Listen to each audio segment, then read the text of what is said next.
자, 그리스도인들이나 그리스도인이 아닌 사람들이나 누구든지 이 땅에 사는 동안에 어려움을 경험하게 됩니다. 그 어려움의 종류와 강도가 조금씩 달라서 그렇지 우리 모두는 살면서 인생의 폭풍우를 경험해요. 어떤 경우는 갑자기 사고를 당하기도 하고 그래서 어려움을 겪기도 하죠. 어떤 경우에는 부모님이 갑작스럽게 암 판정을 받으시거나 돌아가시는 경우가 있습니다. 믿음이 있는 사람이건 믿음이 없는 사람이건 관계없이 우리 모두는 다 여러 가지의 아픔과 고통을 경험하게 됩니다. 어떤 사람들은 이렇게 이야기합니다. 그리스도인이 된다는 것 자체가 이렇게 아픔과 고통에서부터 멀어지게 되고 잔잔한 삶을 살 수 있게 되는 것이라고 이야기를 하는 사람들이 있어요. 정말 실제로 그런가요? 고통과 아픔이 그리스도인들에게는 없는 걸까요? 예수님을 모르는 세상 사람들에게만 아픔과 고난이 몰려올까요? 여러분, 그리스도인이 되는 것 자체가 이렇게 문제가 없고 풍랑이 없고 고난이 없는 삶을 의미하는 것은 절대로 아닙니다. 성경에 마태복음 5장 45절을 보면요, 하나님께서는 의로운 자에게도 비를 내리시고 악인에게도 비를 동시에 내리신다라고 말씀하셨어요. 인간이 경험하게 되는 모든 일들은 너나 할 것 없이 그리스도인이나 그렇지 않은 사람이나 할 것 없이 모든 사람이 다 경험하게 된다는 것입니다. 배를 타고 항해를 하다 보면 어떤 경우에는 잔잔한 호숫가와 같은 바다 위를 가기도 합니다. 때로는 비바람이 몰아치고 파도가 배 안에 들어오게 되기도 하고 폭풍우가 돌아쳐서 온 배 안에 물이 가득해서 잠기기도 해요. 그러다가 갑자기 또 햇볕이 나고 잔잔한 바닷가 위를 가기도 합니다. 이 땅에서 인간이 삶을 살아간다고 하는 그 자체는 이렇게 비구름이 있기도 하고 폭풍이 있기도 하고 잔잔한 물결 위를 가는 것들을 경험하게 됩니다. 믿음이 있는 사람과 믿음이 없는 사람 누구나 폭풍을 경험하게 되지만 이 둘에게는 한 가지 다른 점이 있습니다. 믿음이 없는 사람과 믿음이 있는 사람과 없는 사람의 그 둘의 차이점이 무엇이냐?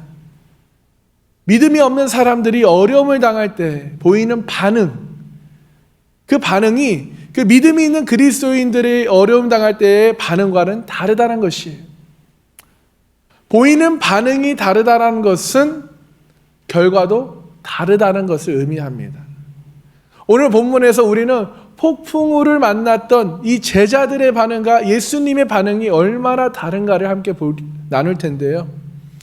본문을 통해서 인생의 폭풍우가 몰려올 때 우리가 어떻게 대처해야 하는지 깨닫고 우리 삶에 적용하시는 은혜가 있길 소망합니다. 오늘 본문의 내용은 어느 날 저녁이었어요. 예수님께서 하루의 사역을 다 마치시고 피곤한 몸에도 불구하고 예수님께서 제자들에게 배를 타고 건너편 저편으로 가자고 말씀하십니다. 굉장한 피곤한 하루였습니다. 오늘 본문에서는 읽지 않았지만 그 전절을 앞으로 보면 그냥 하루 종일 예수님께서는 식사할 시간도 없이 복음을 전파하셨습니다. 식사할 시간도 없이 쉬실 겨를도 없이 하루 종일 복음을 증언하시고 또 병든 자를 고쳐주시고 그들을 위로해 주셨어요. 또 하나님의 말씀을 선포해 주셨습니다. 예수님의 심신이 엄청 피곤한 하루였습니다. 그런데 예수님은 쉬지 않으시고 제자들에게 배를 타고 건너편으로 가자고 하십니다. 여러분, 제자들이 예수님을 모시고 이제 배를 타고 노를 저어 갑니다.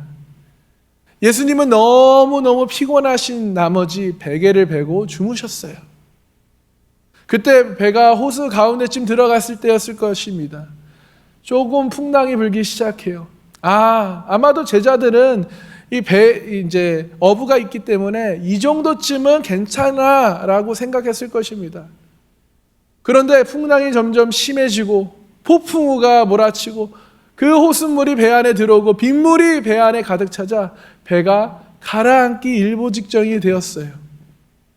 혼비백산해진 이 제자들은 예수님을 깨웁니다. 예수님, 선생님, 우리가 죽게 된 것을 왜 돌보지 않으십니까? 얼른 일어나세요. 그때 예수님께서는 일어나셔서 무엇을 하십니까? 말씀으로 바다와 바람을 꾸짖어 주십니다. 할렐루야.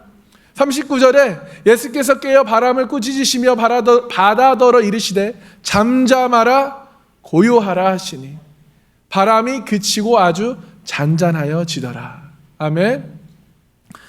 오늘 설교 제목이기도 한 이 잠잠하라 고요하라, 예수님의 이 말씀 한마디에 바다와 바람이 잠잠하여졌습니다.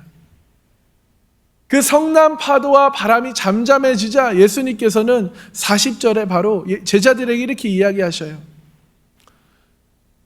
너희가 어찌하여 이렇게 무서워하느냐? 너희가 어찌하여 이렇게 믿음이 없느냐? 라고 하셔요. 어찌하여 제자들이 무서워했을까요? 어찌하여 제자들이 믿음이 없었나요? 예수님의 이 말씀을 듣고 예수님이 행하신 이 기적을 보고 제자들은 매우 놀랍니다. 자, 놀란 이유 첫 번째는요, 먼저 바다와 바람으로 인한 폭풍우 때문에 그들이 놀랐고 두려워했죠. 두 번째는 그들이 놀란 이유는 도대체 이 선생님이, 이 예수라는 사람이 누구길래 바다와 바람을 이 말씀 한마디로 잠잠케 하는가? 결론적으로는 이 배는 예수님께서 말씀하신 목적지에 도달하게 되죠. 여러분 이 기적의 이야기를 가만히 보면서 만약에 우리 인생의 항해에 폭풍우가 몰려온다면 우리는 어떤 반응을 보일까요? 여러분이 만약에 이 배에 함께 타고 있던 제자들 중에 한 명이라면 여러분은 어떤 반응을 보이셨겠습니까? 오늘 본문이 우리에게 말씀하고자 하는 이 가르침을 여러분 꼭 깨닫고 우리 마음 깊이 새겨야 될 줄 믿습니다. 오늘 본문에서 말하는 이 중요한 진리가 있는데요, 이것은 우리가 너나 할 것 없이 모든 사람의 그 인생의 항해에는 언젠가는 폭풍우가 몰려온다는 사실을 여러분 반드시 알아야 합니다. 하나님을 믿는 사람이라고 폭풍우가 비껴나가지 않아요. 그리스도인이라고 암에 걸리지 않습니까? 그리스도인이라고 상처받지 않나요?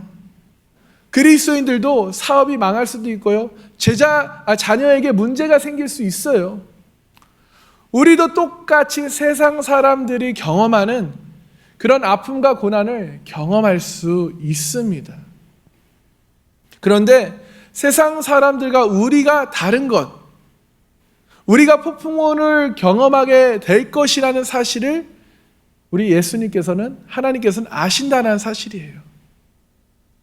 오늘 본문 35절을 보면요, 예수께서 제자들을 향하여 저편으로 건너가자고 하시죠. 이 저편이라는 것은 정확한 도착지가 없는 반대편, 즉 앞으로 갈 곳입니다. 이 뜻은요, 우리에게 적용하자면 우리가 앞으로 가야 할 미래를 말해요. 예수님께서는 제자들이 배를 타고 바다에 건너가게 되면 폭풍우가 몰려와 그들의 배에 물이 들어오게 될 것이라는 것을 예수님께서는 아셨다라는 것입니다.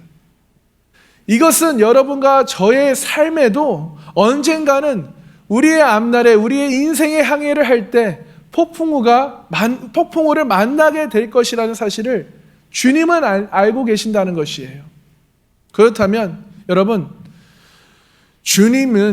하나님은 우리의 인생의 폭풍우를 통해 우리가 고난과 그 어려움을 있게 하셔서 우리로 하여금 죽게 만드는 것이 하나님 아버지의 뜻일까요? 좌절하고 절망하고 파선해서 우리의 인생의 끝이 끝나는 것이 정말 하나님의 뜻일까요? 시험과 어려움으로 하나님을 원망하며 불평불만하며 떠나기를 원하시는 것이 하나님 아버지의 마음일까요? 아니죠. 절대로 아닙니다. 우리 하나님 아버지께서는 당신의 자녀들이 그 인생의 항해를 하다가 물속에 빠져 죽는 것으로 인생을 마치는 것을 원하지 않습니다. 하나님께서는 아무런 목적 없이, 계획이 없이 우리를 그 폭풍우 가운데로, 그 바다 한가운데에서 죽게 되는 것이 하나님의 계획이 아님을 여러분 믿으시길 소망합니다. 하나님은 아무런 계획 없이 하나님의 자녀를 그렇게 폭풍우 속으로 몰아넣지 않으셔요. 왜냐하면 그 이유는 하나님은 반드시 목적과 계획을 갖고 계시기 때문입니다. 하나님은 우리를 향한 그 목적과 계획을 갖고 계신다는 것이에요. 아무런 목적 없이 하나님은 시험하지 않으십니다. 아무런 목적과 계획 없이 우리를 공경에 빠뜨리지 않으셔요. 성경에 여러분 신앙의 위대한 선배들의 삶을 여러분 우리가 성경을 통해서 배우잖아요. 그들은 엄청난 폭풍우를 만나 고난과 시련을 경험했던 사람들이에요. 여러분 믿음의 조상 아브라함 어떤가요? 고대 사회에 자식이 없다라는 것, 여러분 정말 이것은 재앙입니다. 저주예요. 부자가 될 수 없는 조건이에요. 왜요? 가축이 있어도 땅이 있어도 뭐가 있어도 자식이 없으면 모든 것을 관리할 수가 없으며 물려줄 수 없기 때문입니다. 그래서 이 고대 시대에 많은 자식들은 하나님이 주신 축복, 선물의 상징입니다. 그런데 아브라함에게는 자식이 없어요. 그것도 그에게 있어서는 매우 고난이었습니다. 그런데 하나님께서는 하나님의 방법으로 정말 인간의 그러한 육신의 한계를 뛰어넘어서, 생각의 한계를 뛰어넘어서 100세에 아들을 허락하시죠. 100세 때 얻은 아들 얼마나 금이야 오기야 귀하게 키웠겠습니까? 그런데 그 귀한 아들을 제물로 바치라고 요구하셔요. 여러분 생각해 보십시오. 말이 제물이지, 제물로 바치는 것은 아들을 그 제단 위에 올려놓고 칼로 아들을 죽이고 그 몸을 불태워 하나님께 제물로 바치라는 거예요. 자식을 제물로 바치는 것이 여러분 부모로서 할 노릇일까요? 할 수 있을까요, 여러분? 아들 이삭을 제물로 바치라는 하나님의 요구는 인간으로서 도저히 받아들일 수 없는 시험과 고통 그리고 선택이었어요. 모세는 어땠습니까? 아니 여러분 다윗은, 하나님의 마음에 합한 다윗은 어떠했나요? 신앙의 위대한 선배들은 모두가 다 이러한 고난과 아픔의 그 폭풍우를 경험했던 사람들입니다. 그런데 한 가지 특징이 있어요. 이 모든 사람들이 그 고난과 아픔과 그 폭풍 가운데서 그들은 망하지 않았다는 사실이에요. 그들은 실패하지 않았다는 사실입니다. 그들은 오히려 믿음의 사람, 오히려 하나님의 마음에 합한 자로 하나님께서 칭찬하는 자가 되었습니다. 여러분 이렇게 하나님은 아무런 계획 없이 그들을 고난의 삶으로, 풍랑으로 몰아넣지 않으셨습니다. 그들은 풍랑과 고난을 이겨낸 다음에 정말 그들은 전혀 다른 사람이 될 수 있었습니다. 물이 차 들어오고 풍랑이 우리 가운데, 우리 삶 가운데 몰려오지만 그것이 우리들을 끝으로 절망으로, 재앙으로 끌어가는 것이 아니라 그것이 우리를 위대한 하나님의 사람, 위대한 믿음의 사람으로 인도하는 하나님의 계획과 작품을 여러분 믿으시길 소망합니다.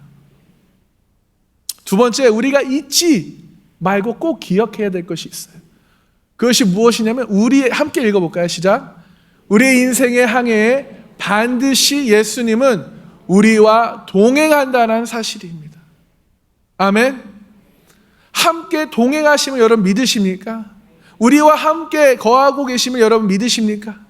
오늘 본문에도 예수님께서는 너희들끼리 배를 타고 저편으로 건너가라고 하지 않으셔요. 예수님은 제자들과 그 배에 동행하셨습니다. 이게 무엇을 의미할까요?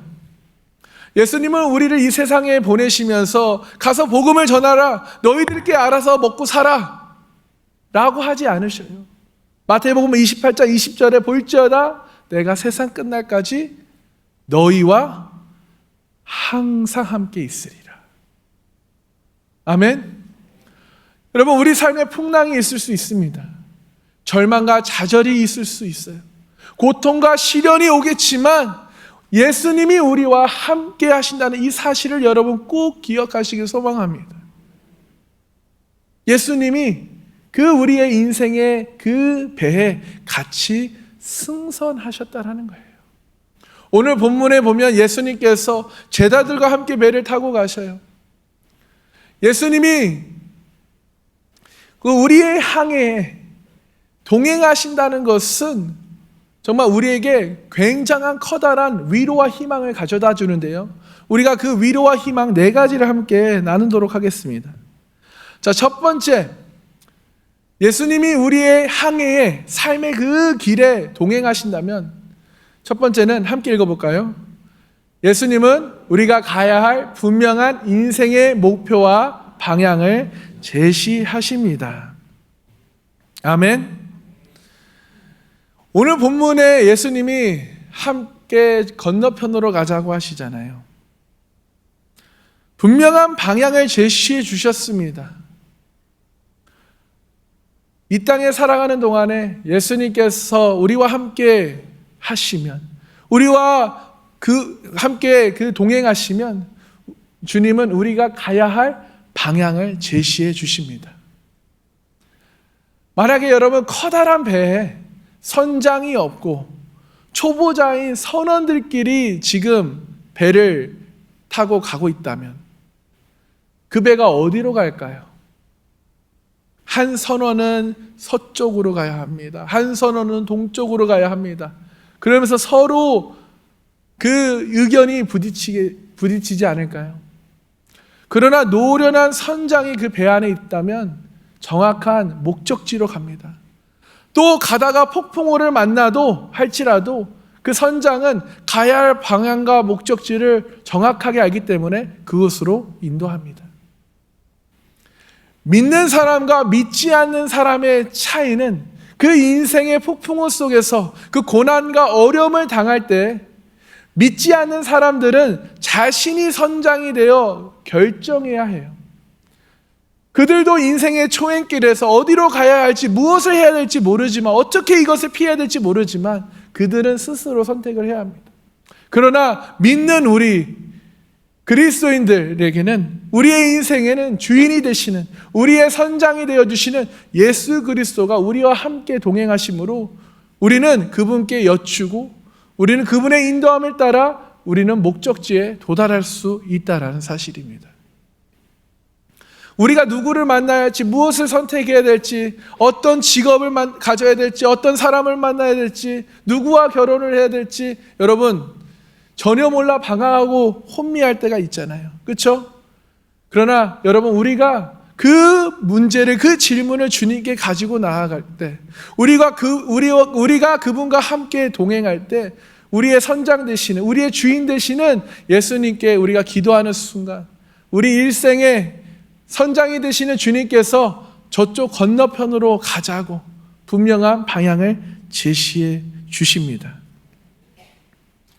그래서 우리에게 예수 그리스도가 필요한 것이에요. 예수님께서는 우리 사람들에게 늘 이렇게 말씀하시죠. 너희는 나를 따르라 하시면서 요한복음 14장 6절에 이렇게 말씀하십니다. 내가 곧 길이요 진리요 생명이다 라고 말씀하셔요. 그렇습니다, 여러분. 다시 말해 예수님이 가시는 길이 정확한 길입니다. 예수님이 가시는 길이 올바른 방향이에요. 그래서 예수님이 우리 일생에 들어오셔서 우리와 함께 하시면 우리는 반드시 그 가야 할 목표와 방향으로 우리를 인도해 주신다는 것입니다. 아멘. 자, 두 번째, 예수님이 우리 일생의 항해에 동행한다는 사실, 그 말은 우리 함께 읽어볼까요? 우리가 이 땅에 살아가는 동안에 절대로 파선하지 않는다는 사실을 의미해요. 여러분, 풍랑이 지금 몰려옵니다. 비바람이 쳤어요. 배가 지금 흔들리고 그 배에 바닷물과 빗물이 가득 차 배가 가라앉으려고 해요. 근데 결국 배가 파선했나요? 아니죠. 그 배는 가라앉지 않습니다. 파선하지 않았어요. 왜 그럴까요? 그 안에 예수님이 계셨기 때문이에요. 여러분, 바다와 바람을 누가 만드셨습니까? 하나님이 만드셨어요. 창세기에 말씀 한마디로 우주 만물을 창조하셨어요.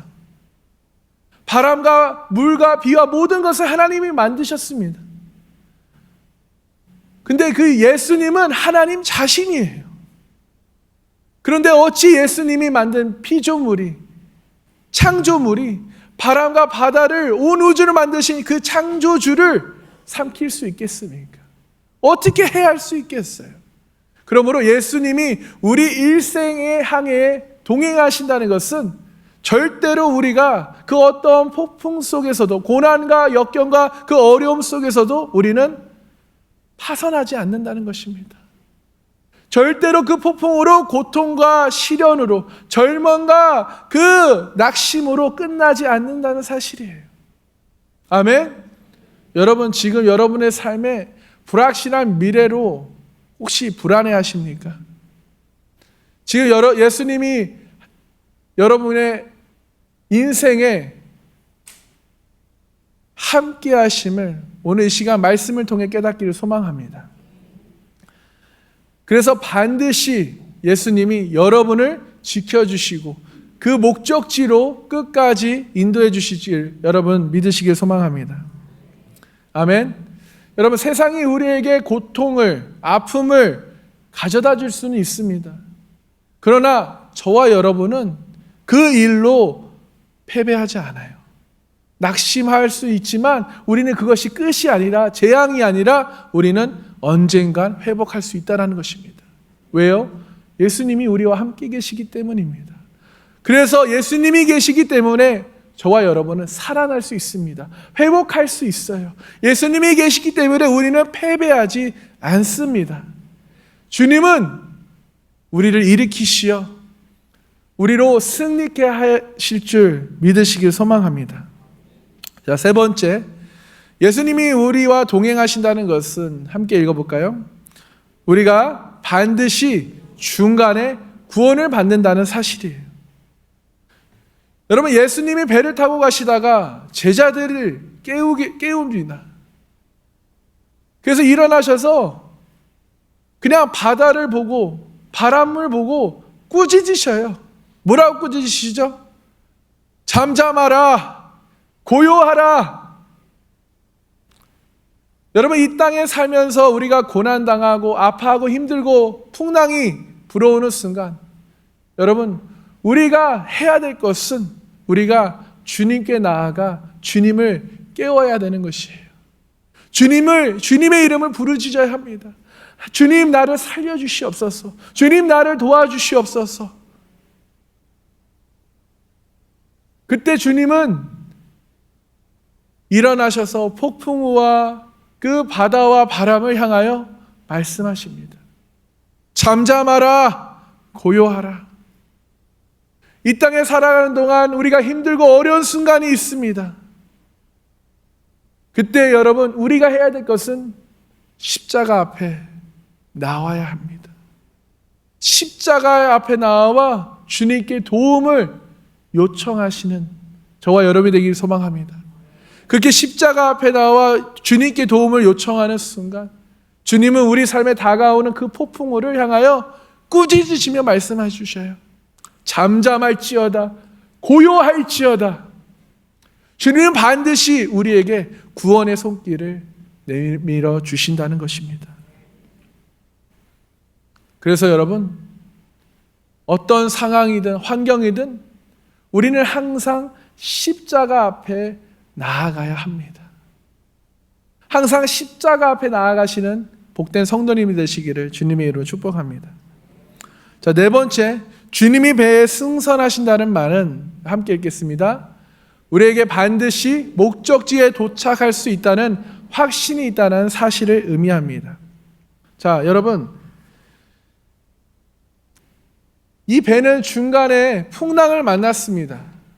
배 안에 물이 가득 찼겠지만 결국은 바닷가 저편으로 도착을 했어요. 자, 저편이라는 말은요, 어떻게 보면 영적으로 해석하자면 하나님의 나라를 의미합니다. 우리가 하나님의 나라에 들어갈 줄 여러분 믿으십니까? 그곳에 도착해 영원히 하나님의 보좌 우편에서 하나님과 영원히 함께 살게 될 줄로 믿으시길 소망합니다. 그렇기 때문에 우리에게는 반드시 승리가 보장되어져 있다라는 거예요. 좌절과 절망을 경험할 수 있습니다. 넘어집니다. 쓰러지기도 합니다. 우리의 일생에 빗물이 들어오기도 하지만 우리가 반드시 기억하고 믿어야 될 것은 우리는 그 저편 끝까지 그 목적지에 반드시 도착해질 거라는 것입니다. 오늘 본문 38절을 보면요, 제자들은 지금 공황 상태에 빠져 있어요. 그러나 예수님은 편안하게 주무시고 계십니다. 이것은 예수님이 보시고 계시는 것과 제자들이 보고 있는 것이 다르다는 것을 우리가 알 수 있습니다.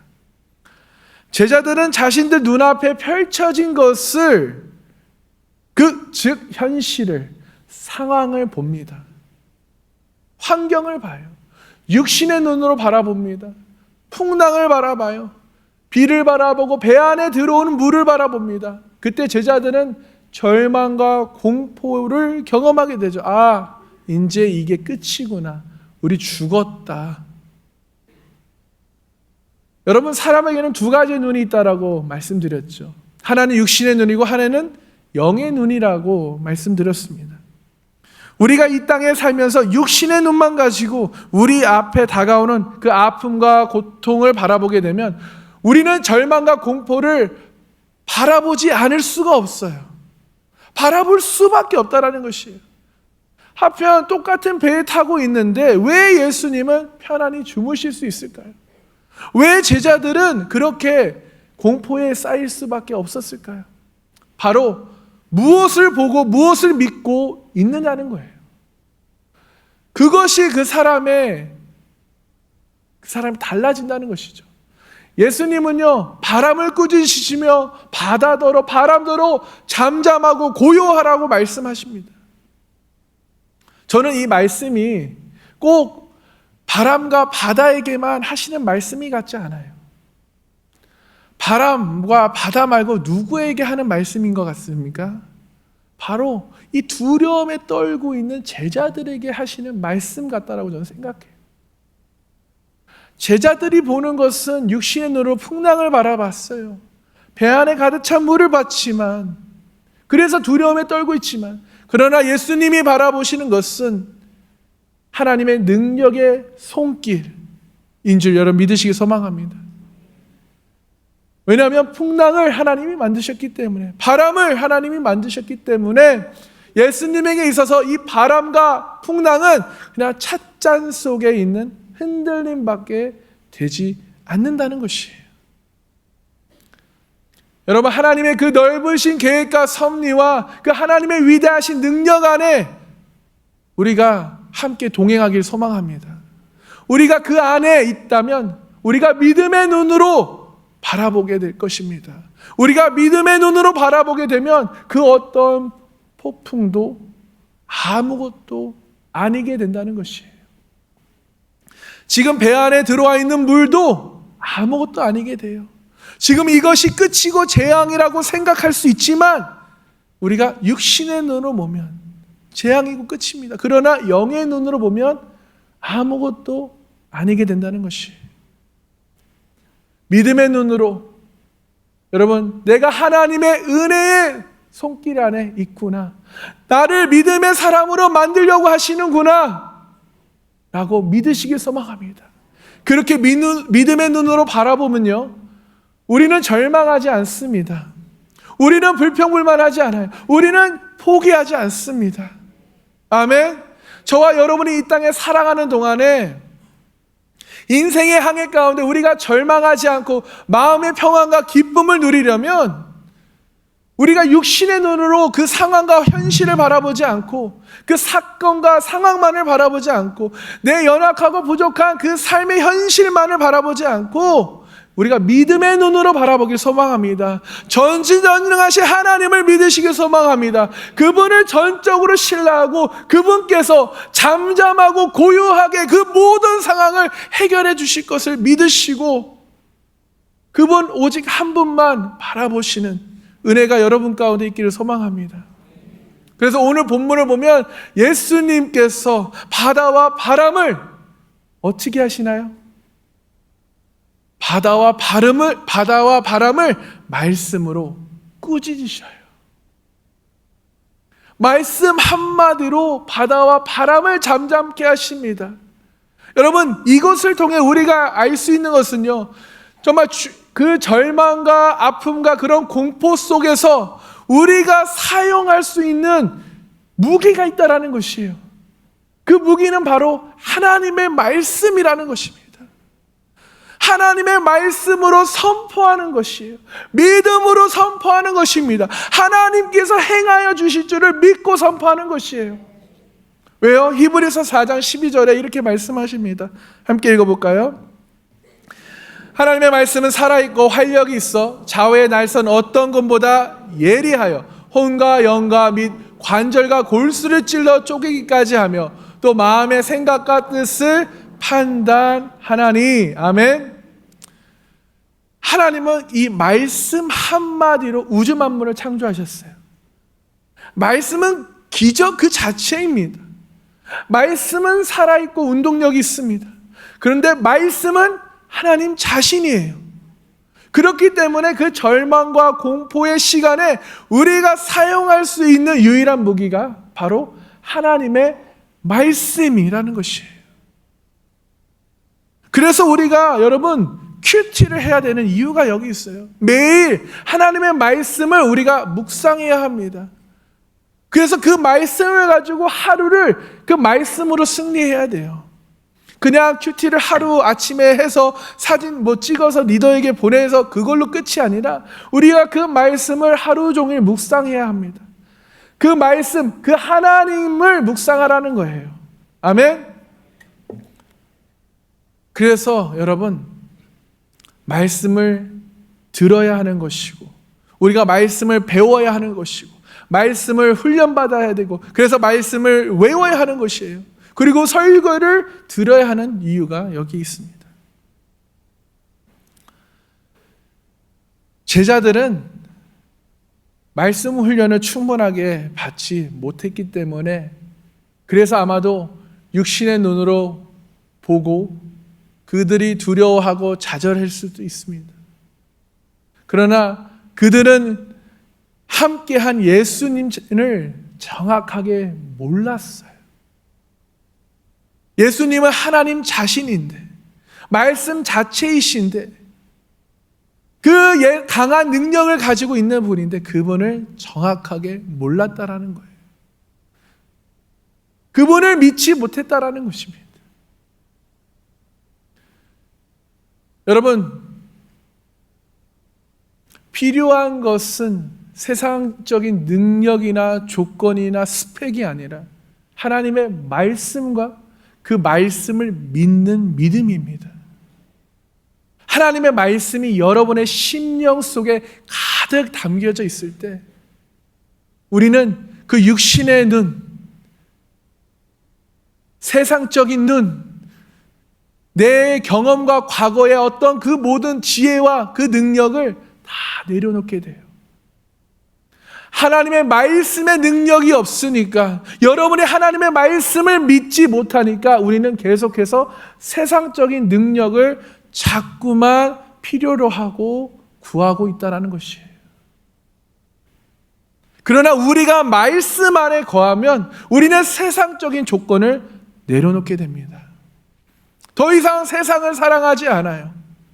그때 우리는 온전하게 승리할 수 있음을 믿으시길 소망합니다. 예수님의 이 기적의 사건을 보고 여러분 무엇을 깨달으셨습니까? 혹시 여러분의 인생의 폭풍우를 만나 좌절하고 절망하고 계십니까? 불확실한 미래가 여러분을 낙심하게 만드십니까? 노후가 걱정되나요? 앞으로의 미래가 여러분 걱정됩니까? 오늘 본문을 통해 우리가 기억해야 될 것을, 깨달아야 될 것은 우리 인생에 하나님은 목적과 계획을 갖고 계신다는 것을 여러분 반드시 믿으시기 소망합니다. 아멘.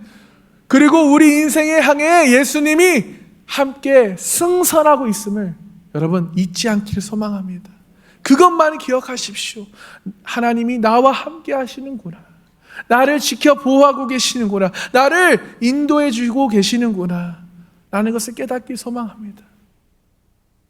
그러므로 우리가 그분 안에 거해야 돼요. 말씀 안에 거해야 합니다. 우리가 그분을 사랑해야 해요.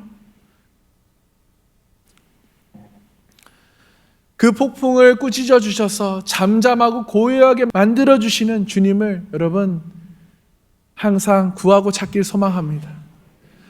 폭풍우를 지나 주님께서 그 승리의 항구로 우리를 인도하여 주실 줄 믿으시길 소망합니다.